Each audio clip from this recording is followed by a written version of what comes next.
बिस्मिल्लाहिर्रहमानिर्रहीम। कोई ऐसा बूढ़ा हो जाए जिसका रोज़े रखने की हिम्मत न हो, उसका क्या हुक्म है और उसके कफ़ारा क्या है?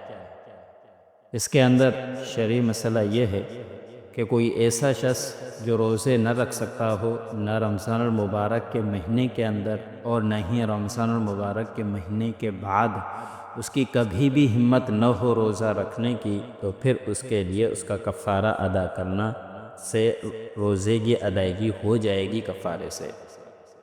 लेकिन अगर उसको रमज़ान मुबारक के बाद हिम्मत हो गई रोज़े रखने की, तो अब ये फ़िदिया जो कफ़ारा अदा किया है ये सदका हो जाएगा। अब उसके लिए रोज़ा रखना लाज़मी है। और फ़िदिया क्या है?